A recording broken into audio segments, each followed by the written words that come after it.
രാജ്യത്തെ മുഖ്യമന്ത്രിമാർ വേറിട്ട് നിൽക്കുന്നത് അവർ പ്രതിനിധാനം ചെയ്യുന്ന പാർട്ടികളുടെ പേരിലാണ്. എന്നാൽ അവരെ വേറിട്ട് നിർത്തിയതിന് അപ്രധാനമായ ചില ഘടകങ്ങളുമുണ്ട്. സമ്പത്ത് അതിൽ പ്രധാനമാണ്. മുഖ്യമന്ത്രിയായി വർഷങ്ങൾ നിന്ന നേതാക്കന്മാരുണ്ട്. അധികാരം ഏറ്റെടുത്ത നാളുകൾ കഴിയുന്തോറും ഈ നേതാക്കന്മാരുടെ സ്വത്തിൽ ക്രമാതീതമായി വർധനവുണ്ടാകുന്നുണ്ട്. അതിന്റെ കണക്കുകളാണ് ഇപ്പോൾ പുറത്തുവിട്ടിരിക്കുന്നത്. പട്ടികയിലെ ചില റിപ്പോർട്ടുകൾ ഞെട്ടിക്കുന്നതാണ്. അസോസിയേഷൻ ഫോർ ഡെമോക്രാറ്റിക് റിഫോംസ് ആയിരുന്നു ഇത് സംബന്ധിച്ച ഞെട്ടിക്കുന്ന കണക്കുകൾ പുറത്തുവിട്ടിരിക്കുന്നത്. ഇന്ത്യയിലെ ഏറ്റവും ധനികനായ മുഖ്യമന്ത്രി ആന്ധ്രാപ്രദേശ് മുഖ്യമന്ത്രിയായ എൻ ചന്ദ്രബാബു നായിഡുവും ഏറ്റവും സാമ്പത്തിക ശേഷി കുറഞ്ഞ മുഖ്യമന്ത്രി പശ്ചിമ ബംഗാളിലെ മമതാ ബാനർജിയുമാണെന്ന് ADRന്റെ സമീപകാല റിപ്പോർട്ടിൽ പറയുന്നുണ്ട്. ചന്ദ്രശേഖർ റാവുവിന്റെ ആകെ ആസ്തി 931 കോടി രൂപയും മമതയുടേത് 15 ലക്ഷവുമാണെന്നാണ് കണക്കുകൾ പറയുന്നത്. ഇന്ത്യയിലെ സംസ്ഥാന അസംബ്ലികളിലും കേന്ദ്ര ഭരണ പ്രദേശങ്ങളിലും അടക്കമുള്ള 31 മുഖ്യമന്ത്രിമാരുടെ സാമ്പത്തിക സ്ഥിതിയെക്കുറിച്ച് വ്യക്തമായ രൂപരേഖ നൽകുന്നതാണ് ഈ റിപ്പോർട്ട്. ഇന്ത്യയിൽ ഒരു മുഖ്യമന്ത്രിയുടെ ശരാശരി ആസ്തി 52.59 കോടി രൂപയാണ്.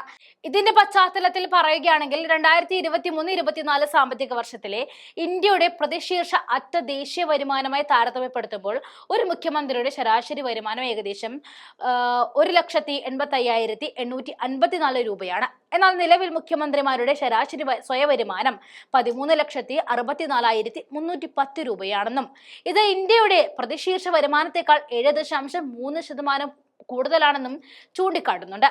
31 മന്ത്രിമാരുടെയും ആകെ ആസ്തി 1,630 കോടി രൂപയാണ്. ഏറ്റവും സമ്പന്നൻ എന്ന സ്ഥാനം നായിഡുവിന് ലഭിക്കുമ്പോൾ രണ്ടാം സ്ഥാനത്ത് അരുണാചൽ പ്രദേശിലെ മുഖ്യമന്ത്രി പേമ ഖണ്ഡുവാണ്. ഈ മുഖ്യന് 332 കോടിയിലധികം രൂപയുടെ ആസ്തിയുണ്ട്. കർണാടക മുഖ്യമന്ത്രിയായ സിദ്ധരാമയ്യയാണ് 51 കോടിയിലധികം ആസ്തിയുമായി മൂന്നാം സ്ഥാനത്ത് നിൽക്കുന്നത്. കുറഞ്ഞ സമ്പത്തുള്ള മുഖ്യമന്ത്രിമാരിൽ മമതയ്ക്ക് പിന്നിൽ ജമ്മു കാശ്മീരിൽ ഒമർ അബ്ദുള്ളയാണുള്ളത്. അദ്ദേഹത്തിന്റെ ആസ്തി 55 ലക്ഷം രൂപയാണ്. 1.18 കോടി രൂപയുമായി സമ്പത്തിന്റെ കാര്യത്തിൽ പിന്നിൽ നിന്ന് മൂന്നാമതാണ് മുഖ്യമന്ത്രി പിണറായി വിജയൻ. ഇന്ത്യയിലെ മുഖ്യമന്ത്രിമാരിൽ ഏറ്റവും കൂടുതൽ ബാധ്യതയുള്ളത് ഖണ്ഡുവിനാണ്.